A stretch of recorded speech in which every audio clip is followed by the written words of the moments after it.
This is Comet Picks by the Glick. Hey, I'm your host, Jason Glick. How you doing, Jason Glick? I'm doing good, John. And yourself? Not bad. What you got on tap for us tonight? Well, it's like I'm going back to the endless well of material that is Batman, because surprisingly, we haven't actually done a Batman podcast for this year, and it turns out that hey, I've got a couple of stories here that have enough material for like a podcast. Hey, maybe two, but I'm just going to do it in one. Now, Batman's recently had his 75th anniversary, and to mark the occasion, DC rolled out a weekly Batman series, Batman Eternal. 52 issues, hyped as the biggest Batman story of all time, with a plot from Scott Snyder and his frequent co-writer, James Tynion IV. Now, it's I've thoroughly enjoyed Snyder's work on the character, whether it's Bruce Wayne Batman or Dick Grayson Batman, and his involvement certainly makes it appealing, makes this the story appealing to me. But it's not solely his story.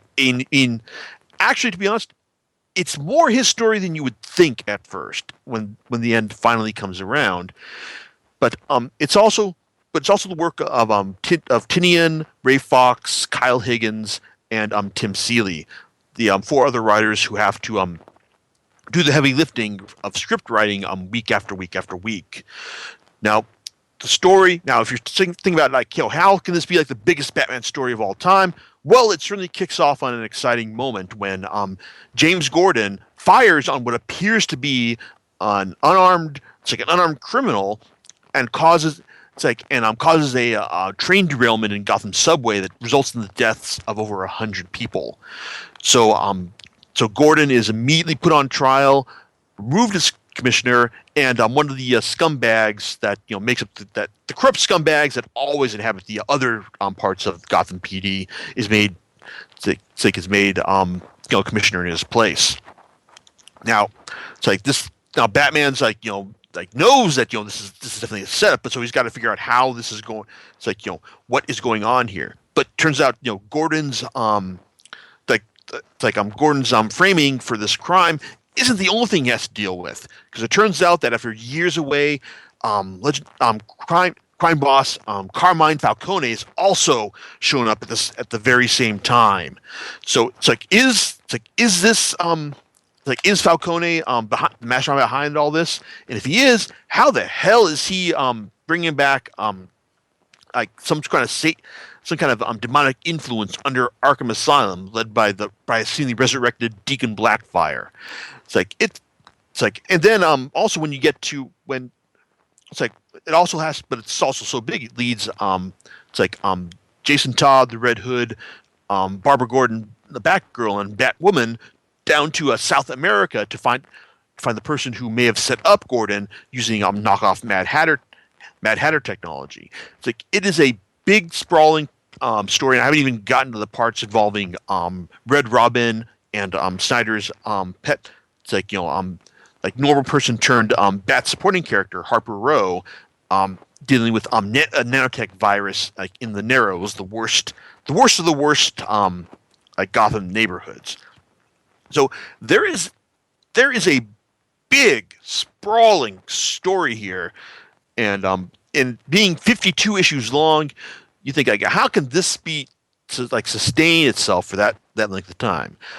Well, by the end, you're definitely feeling it. I mean, for the first volume, I was thoroughly in the tank for this. I mean, when you throw in bits like the new Gotham Golden Boy Jason Bard, and how he was handpicked by Gordon to help replace him, and and how he appears at first to be everything the city needs, only to be revealed as part of the problem, and then you have things like former Bat villain Hush show up at the end of the first volume, and reveal himself to be the one of the real masterminds behind this.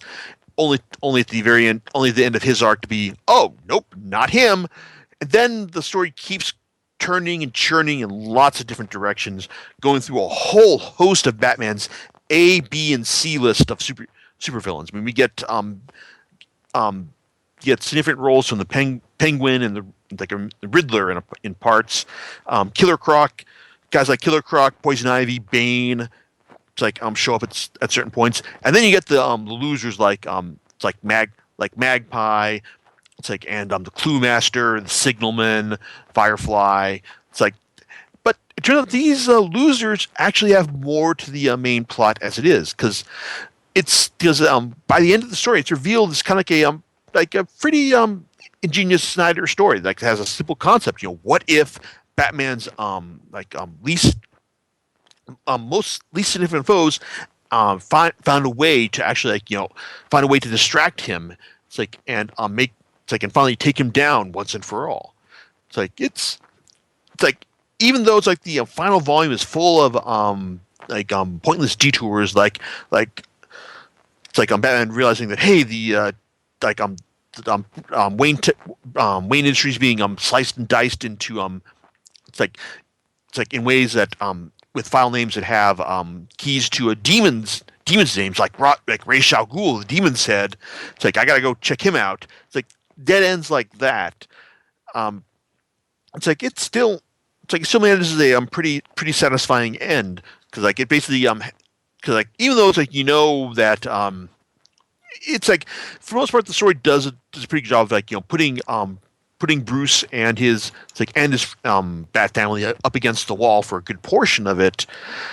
It's like in the end, it's going he's going to win because he's the goddamn Batman, and that he's got like a network of friends and other supporters who are going to help him help turn the tide in the very end. And like I said, it's basically the it is certainly one of the biggest Batman stories, and it's like ultimately it's a big helping of Batman comfort food.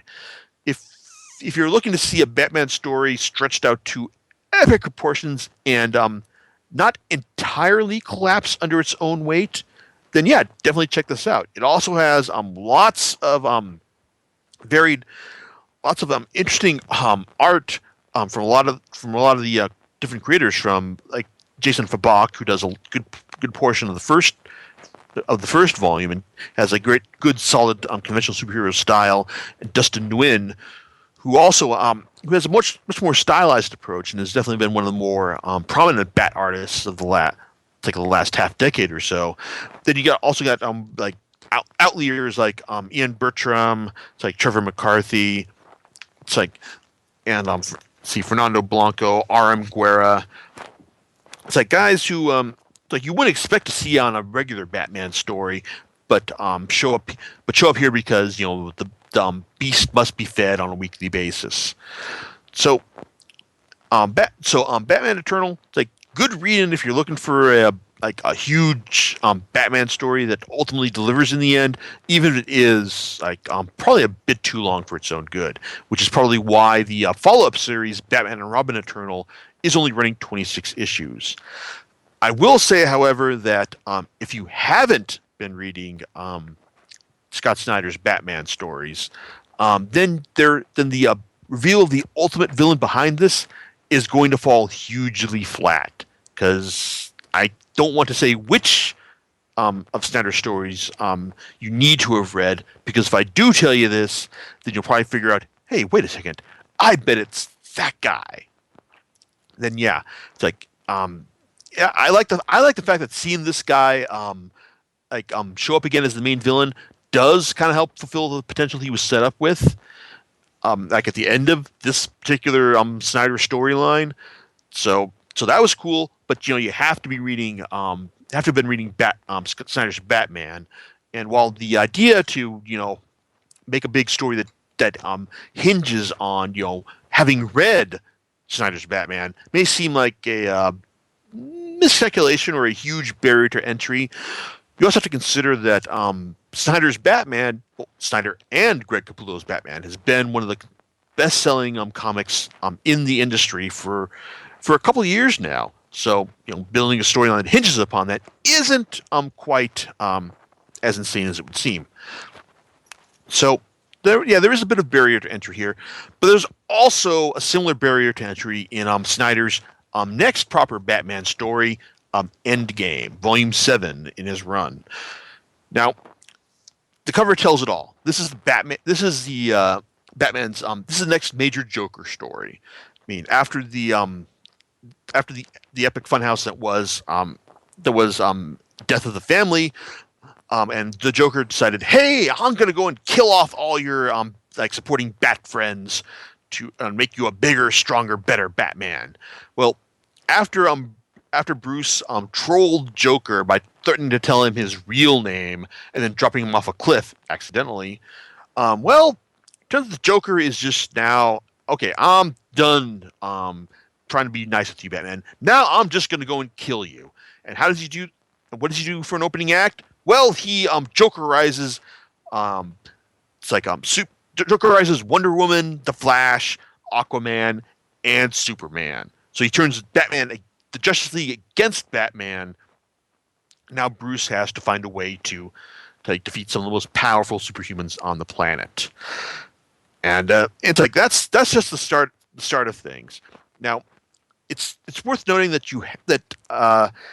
that you also kind of have to have read Eternal to, or at least the first volume, at least to get a sense of where Bruce is at this time. Because if you're wondering, like, well, who's okay, Alfred's here, but who's this Julia Pennyworth that I'm seeing here? Well, she's Alfred's daughter, who was introduced in the pages of Eternal, and now she's serving as, well, Alfred is Penny 1, Julia is Penny 2, thanks to her extensive experience with the British Secret Service.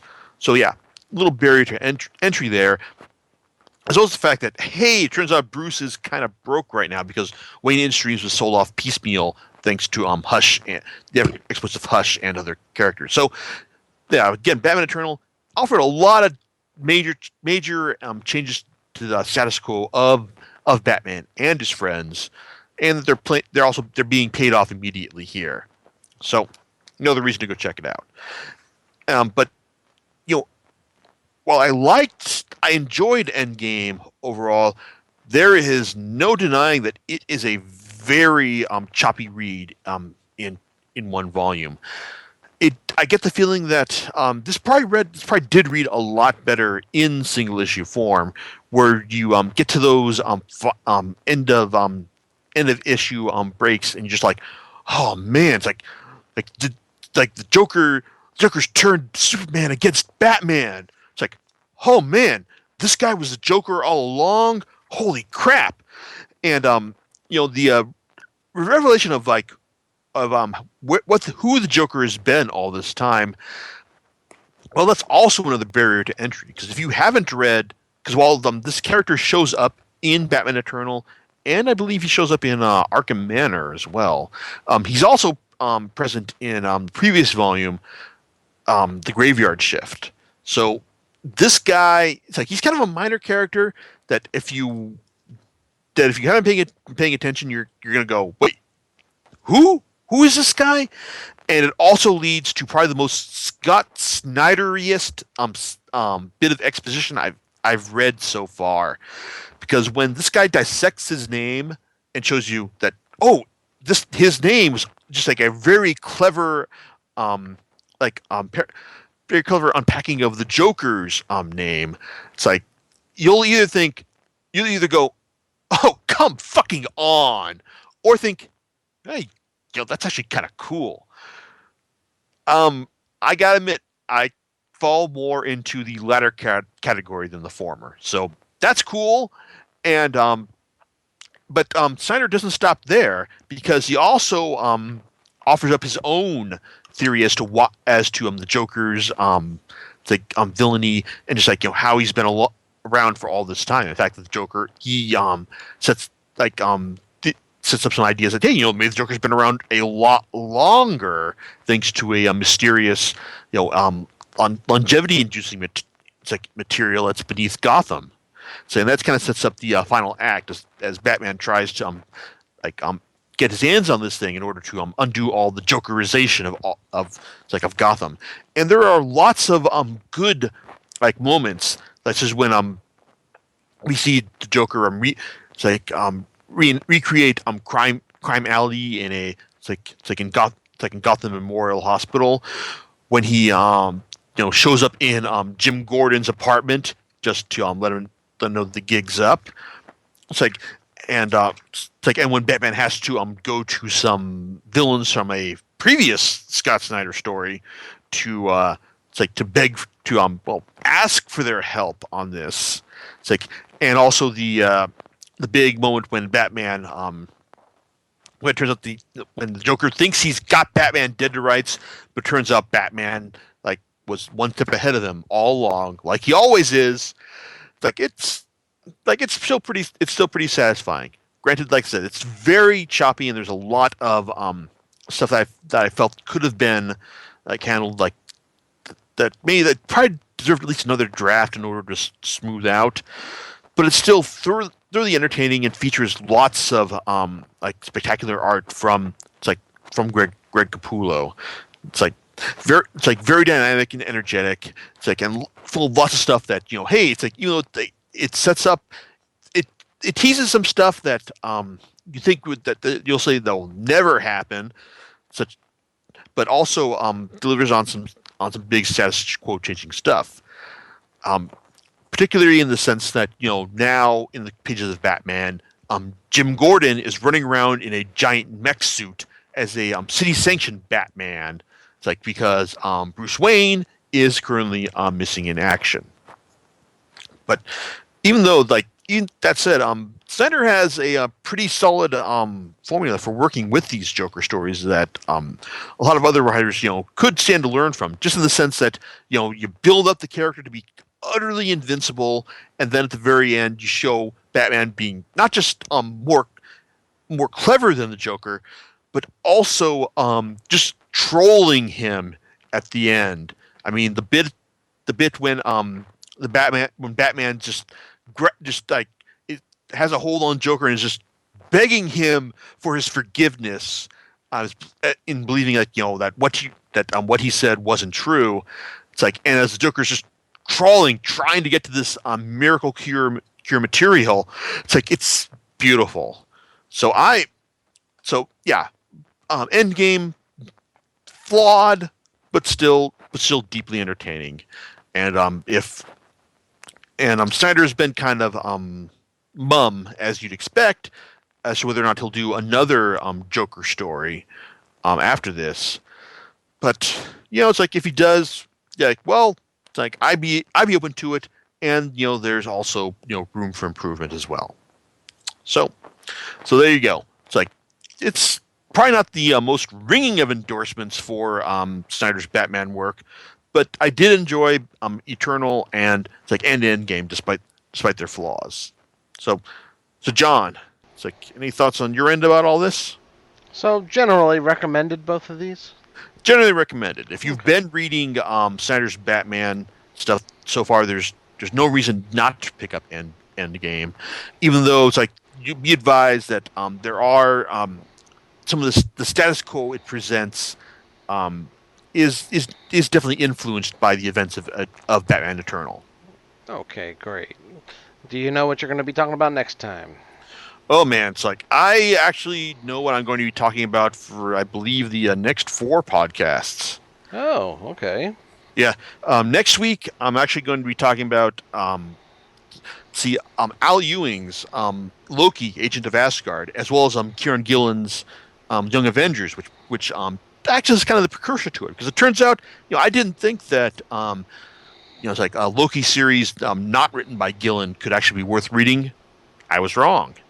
After that, I've got, by then I'll have 4 volumes of Star Wars related comics released by Marvel to judge and see how they're doing right by the franchise so far after inheriting it from Dark Horse. Yeah.